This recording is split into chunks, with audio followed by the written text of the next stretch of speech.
alis rontok atau alis habis itu dalam perspektif barat dan timur ada perbedaan dan ada kesamaan. Beberapa hal yang menyebabkan untuk si alis ini rontok ya bisa disebabkan juga karena tiroid, entah hiper atau hipotiroid, atau juga ada infeksi kulit, jamur, nutrisi yang kurang atau autoimun, stres, ada efek penggunaan obat tertentu, atau ada kebiasaan mencabut alis atau agingnya terlalu dini. Nah, itu banyak sebab. Nah, kalau di medis kan dia penjelasannya seperti itu. Nah, bagaimana caranya? Ya kan kalau misalnya dia punya kasus autoimun harus sembuh dulu autoimunnya. Kalau dia punya kasus tiroid ya harus stabil dulu nih kerja tiroidnya, kelenjar si tiroid itu. Nah, jadi itulah yang dalam perspektif baratnya itu. Bagaimana cara penanganannya? Kita mau pengobatannya adalah benar-benar menyehatkan organnya, kemudian kita dengan sendirinya manifestasi atau ke gejala-gejala dari efek-efek samping dari organ yang bermasalah ini tadi akan rilis sendiri ketika organnya sehat sehingga alisnya akan ikut tumbuh sendiri. Tentu itu memiliki tahap-tahap yang panjang. Nah, dalam TCM atau dalam pengobatan kedokteran klasik tradisional gitu kan ya, Tiongkok terutama, itu ada dibagi menjadi beberapa sebab. Nah, kalau ginjal, kalau itu ada beberapa komponen organ yang terkait ketika kasus-kasus dalam hal ini kerontokan rambut, dalam hal ini juga alis yang rontok. Nah, jadi itu ada karena permasalahan ginjal atau sen, liver, dan juga ada karena defisiensi darah. Kita bahas sedikit ya, kita perkaya lagi kekhasan lah pengetahuan kita.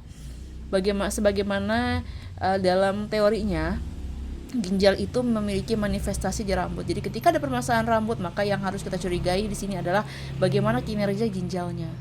Nah, ketika ginjal itu sendiri tidak mendapatkan nutrisi yang baik, tidak mendapatkan bagaimana atau selama ini dipacu dengan kinerjanya terus naik, terus aktif sehingga dia panas ya kan gitu.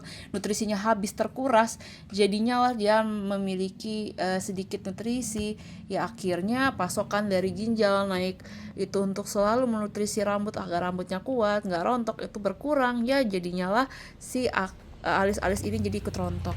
Nah, kita membaginya seperti apa, mengetahui apakah dia defisiensi darah, apakah dia bermasalah sama ginjal, sama liver, dari gejala penyerta lainnya.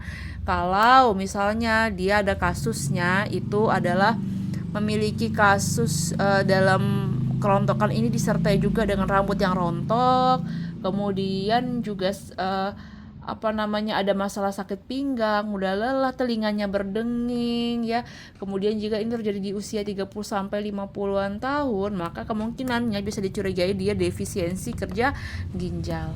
Tapi dalam halnya di sini kalau dia disertai dengan kasus-kasus kulitnya kering, kukunya rapuh ya, biasanya juga pasca melahirkan atau ada anemia berat, kalau menstruasi dia juga nyeri atau nggak nyaman, darahnya sedikit ketika mens, maka ada kemungkinan kasusnya itu adalah defisiensi atau kekurangan darah. Nah, dalam hal ini kita masukkan lagi dalam pengobatan TCM. Ya, darah itu sendiri termanifestasi juga di hati. Kerja hatinya juga harus dikuatkan karena hati ini menampung darah. Kembali ginjal juga membantu memproduksi darah. Sehingga kaitannya di sini adalah ketika darahnya itu juga kurang di sini, ini blood atau darah. Ketika darahnya juga itu kurang, maka kita harus mencurigai kerja ginjal sama kerja limpa lambung itu mungkin terganggu sehingga fungsi penghasil darahnya juga ikut terganggu. Nah, jadi ini kasusnya makanya saya bilang agak panjang karena dia menuntut namanya gejala penyerta yang harus kita lihat, apa gejala-gejala yang menyertai sehingga dia bisa memiliki keluhan seperti itu. Oke, dalam hal nutrisi atau defisiensi darah, maka kita juga akan melihat lagi ya nutrisi kelembapan itu sendiri juga itu penting dalam fungsi agar rambut tetap bertahan atau rambut tetap berkilau gitu kan ya. Maka kita harus menutrisi lagi area pembuluh darahnya.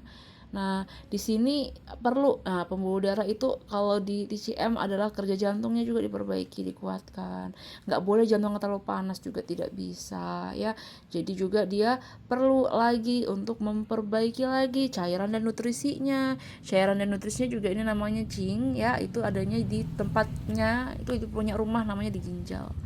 ketika ginjalnya juga terganggu fungsinya dengan keluhan-keluhan sakit pinggang dan sebagainya tadi, maka kita harus kuatkan dulu energi ginjalnya ini kalau kita mau mencari akar masalah dari kenapa si alis ini rontok seperti itu ya. Jadi kalau misalnya mau sulam alis atau mau tanam alis dan sebagainya, ya mungkin akan bagus ya dari segi estetika, silahkan dilakukan untuk percepatan. Tapi kalau kita menyadari sambil juga nih pengen untuk disehatkan lagi organnya sehat, tubuhnya sehat, ototnya juga baik, darah ternutrisi dengan maksimal, maka kita pendekatannya kita cari akar masalah dari gejala-gejala yang ada. Oke, dalam hal ini juga kita perlu melakukan beberapa pendekatan pengobatan kalau memang mau cara holistik lah ya. Kalau kita itu perlu perbaikan kalibrasi tulang rangka. Mengapa ada kasus yang sedemikian ekstrim gitu kan ya? Biasa dia ada permasalahan di tulang servikalnya atau di area tulang punggungnya, maka kita perlu masukkan pendekatan reposisi tulang dan rangka dulu sehingga kita mengetahui gerakan-gerakan yang bisa menjadi obat ini apa gitu kan ya. Ketika gerakan-gerakan itu sendiri ada gerakan harian yang tanpa disadari itu menyebabkan semakin banyak stagnasi atau sumbatan, misal di area leher atau di area leher depan, di area bahu, di area rusuk atau di punggung belakang. Nah, itu bisa kita cegah ketika kita mengetahui oh ini gerakan yang sebaiknya tidak saya lanjutkan lagi. Dan kemudian ketika tulang rangka itu presisi bagus gitu kan ya strukturnya, maka tulang rangka yang lurus tadi akan dengan mengikuti juga otot-ototnya juga tidak akan menyebabkan banyak efek samping, yaitu sumbatan-sumbatan entah asam laktat, entah darah, entah energi yang tersumbat. Sehingga ketika terjadi sumbatan atau saraf kejepit atau error sistem di bagian belakang sini, maka itu akan menyebabkan juga banyak kinerja-kinerja organ yang ikut terganggu. Sehingga perlu kita ada yang namanya juga pendekatan perbaikan deposisi tulang dan rangka. Kemudian selanjutnya disertai dengan yang namanya perbaikan nutrisi. Oke, silahkan nutrisi karena tadi misalnya karena kekurangan darah yang sudah lama mungkin itu kejadiannya kan ya, maka perlu juga ada input yang baik ya. Input yang baik salah satunya dengan kolagen atau dengan penambahan zat besi, zinc ya, itu yang menambah esensi darah. Kalau misalnya di sini kita namanya ada herbal nih, namanya dangkui. Ada juga mungkin kurma itu, kemudian ada lagi kayak gamat, kolagen, banyak ya, itu membantu semua menutrisi. Nah, jadi ketika kolagennya terbentuk juga serta merta juga itu dengan terapi tadi, dengan mungkin akupuntur, PAZ atau terapi pendukungnya, itu akan mempercepat kinerja herbal-herbal ini supaya bisa masuk ke dalam sel dan menutrisi. Jadi ya kalau kita secara holistik ya bagusnya ketika minum herbal ini bukan hanya alis yang akan tumbuh, tapi gejala-gejala lanjutan lain efek dari kinerja organ yang enggak balance tadi itu akan terbaiki, sehingga gejala misalnya mungkin nanti jangka lanjutnya hipertiroidnya atau imun makin parah itu tidak akan berlanjut, insya Allah akan tercegah, bahkan insya Allah bahkan akan sembuh ketika organnya sudah dibalancing, rangkanya dirapikan, ototnya tidak lagi memicu adanya efek stagnasi atau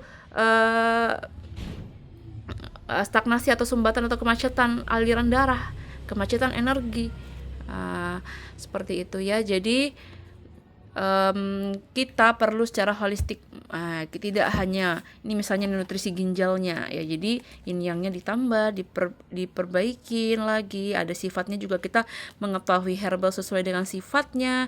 Jadi ini panjang memang, makanya saya katakan prosesnya panjang ya, dan itu nggak sebentar.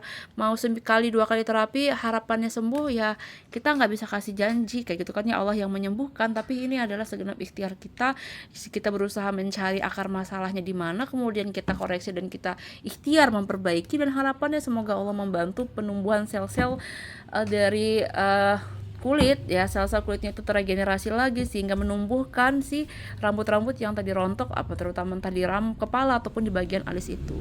Mungkin di akupuntur secara lokal juga akan membantu merangsang si kulit untuk kembali memproduksi rambut ya, insya Allah juga akan membantu. Jadi ya kita di sini namanya holistik ya, insya Allah juga seperti itu. Nah, kolagennya mau dari merek apapun, SR12 kah, Ruf kah, atau ini yang juga terkenal kolagen juga ya, dia punya banyak kolagen ikan, salmon, anggur, macam-macam di sini.